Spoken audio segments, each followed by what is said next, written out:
Hey guys, this is John, and I'm playing Platyborg in the 3-minute pool on ICC.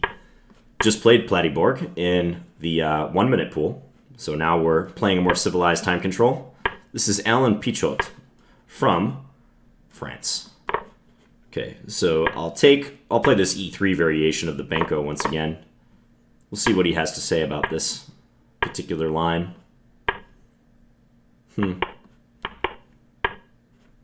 I kind of like the move h3, just to restrict his light square bishop. Then he shows that he has no intention... Whoops, I meant to play a4. Don't know why I played a3. But yeah, by playing bishop a6, maybe he wasn't intending to develop his light square bishop out to g4.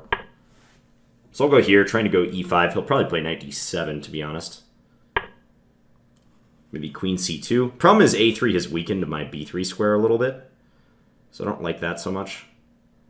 Let's just go rook e1. I can play rook fb8 soon. Better go rook e2, just defend b2.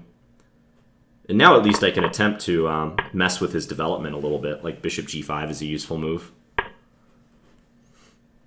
What to do here? Queen c2 maybe. I'll go here and try to play for e5. So this turned out okay. I would have preferred my pawn on a4 way back when, but this turned out okay. Can't complain too much. This position's fairly active right now. I mean, typical Benko sort of thing. We'll go here. Keep an eye on b2. I still want to play for e5. However, his ability to play rook d4 at a key moment might be of some significance. Okay, so what happens if I play e5 now? So e5, we can trade a bunch of stuff on that square. He takes on b2 at the end. He takes the rook. I take e7. May not be enough. Better just go rook b1. Just play it safe. Overprotect the b-pawn. So he plays queen b3. Okay. So again, I can play b e5, but yeah, but let's just do it. I'm kind of worried I'll lose my d-pawn, but I create some weaknesses in his position. Didn't really see a good way forward without that move.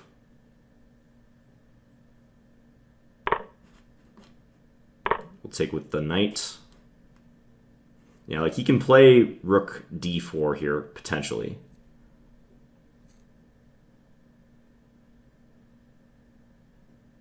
Might just go queen c2 then. No, queen c2 would be bad. Because I need my rook to help defend the knight on e5.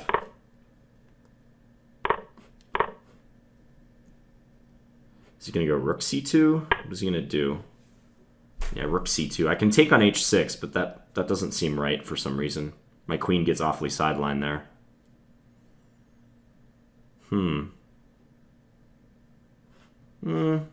Let's do it. Let's go here. I don't want to trade with him. I'd rather keep my firepower on the e-file.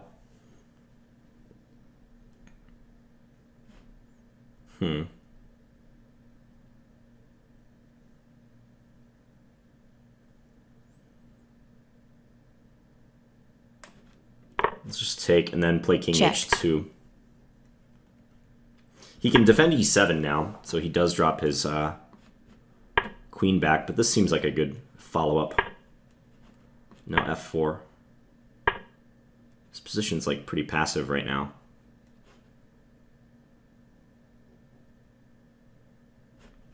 Maybe h4. Just try to pry his king open.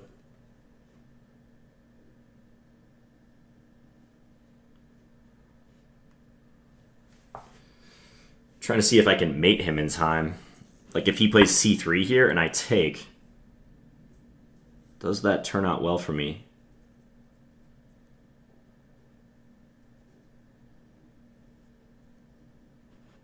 Well, I'm just going to play it safe. Bring this back.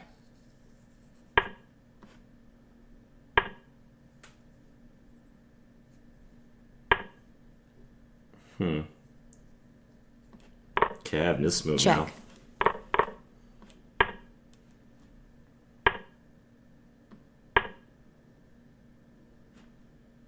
Alright, this is going to be a time scramble endgame. He has the capture on. Yeah, okay, so this is probably a win for me, I would think. Especially if I can get behind the pawn. Yeah, I think this is now a win. Check. Check.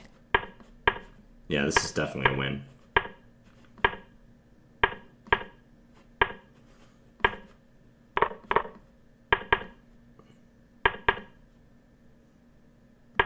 Yeah. Check. Check. Check. He's going to make me mate him. Check. So let's see if I'm capable of executing this mate.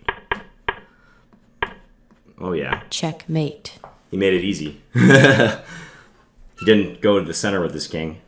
Well, I guess I was able to cut him off pretty quickly. But yeah, like here, king c4. If he had played king e4, he might have had a chance. It's probably the quickest I've ever done a king rook versus king checkmate. It's like, when you've done this checkmate a million times and taught it as well, it's like you just kind of know the patterns. All right, well, let's take a look. So this e3 variation of the Benko gambit, and yeah, he played g6. Usually they play queen a5 check in this position, or bishop b7. So g6, I just went knight c3, because I think if he's going to play g6, he should not capture on b5 first. Try to get me to move my light square bishop. Like, let's say he had played, as I've faced in other games in the ICC pool. So let's say he were to play g6 here. There's a chance that white might move this light square bishop somewhere like e2 or d3 or c4, and then black could take and try to argue that they've won a tempo by doing so. So I'm not sure about taking and then playing g6. So I played h3 to restrict his bishop. I just didn't want him coming to g4. I actually probably shouldn't even worry about that too much, because if he were to trade his light square bishop for my knight, then my light square bishop on the queen side would be left unopposed. And I don't think that's to his benefit. So maybe I shouldn't have played h3. It might have been more constructive to play something like e4 right away, or maybe a4. Those moves look pretty good. Yeah, so I meant to play a4 here. Take and then knight takes, and I like white's chances. Perfectly playable position for black, but I think white's better there. So a3, he took, I took. I thought maybe he should have played rook fb8 a little bit sooner, like right here. Maybe rook fb8. Although the knight is bound for c7 anyways, which I think he played. Then I played rook e2. We swapped. I got bishop g5 in. So I think I'm nursing like a small advantage here. Trying to go e5. This move prevents e5 because it's x-raying my bishop on f4. I would lose the bishop if I advanced. So here, yeah, position roundabout here seems critical. Rook b1. Let's just see what the engine has to say about this. It likes knight b6, rook b7. Yeah, thinks white has a slight edge. So here, and it does like e5. Fairly certain I misplayed something in the ensuing heavy piece endgame. Queen and rook versus queen and rook. I took on h6, he took here. So here I can just take on b2 and then take on e7. I don't know why that didn't occur to me. I had to work pretty hard to try to win the e-pawn, and I never actually succeeded in winning it, so this would be a simple way to yeah, just bag that pawn. Instead I did this and Check. Made it more complicated for myself, because now he can come back and defend that e-pawn. One thing I do want to check is, so when I had this idea h4, h5, I wonder if here I had some mate or something. Like I was trying to calculate h takes g6, c2, and whether I could mate him in time. You see the engine really likes rook f5. Huh. Rook f5. Wow. So he can queen. I take here with check. He has to block me from queening. Not just that move. and it says I'm going to win because queen g8 is such a powerful threat. He's got 2 queens. They're both trained on f4, but I have 2 things defending f4 conveniently. Wow, so black's busted. Yeah, I wasn't able to work out the details of that. I kind of sensed like maybe I would be winning here somehow, but I couldn't quite tell. That's a cool line. So for that reason, I played a much more passive move, queen c1. Yeah, after which it looks like my position is not so good anymore. Queen c4 would have been strong for him here. Okay. He did this. I brought the rook back. And I was able to take. Yeah, we got into this endgame. I tried to defend with my rook laterally. a4 is a good move. Okay. Rook d4. e5 was resourceful. And here it says I should just go back with my rook. Because the way I did it loses a pawn. But it does... Well, actually, it doesn't lose a pawn because I get f4 at the end. Maybe he should have activated his rook right away. Like, the engine is suggesting rook d5 in order to, like, go, let's say, check and then put the rook behind the pawn. Yeah, with better drawing chances than what happened in the game. In the game, he tried that too late. Like, he let me bring up my king, and only a little bit later did he activate the rook. And I went here because getting the rook behind the pawn is great for me. That means his rook will eventually have to come somewhere on the a file to stop it. So here he could have played rook back to a5, rook a3, king e6.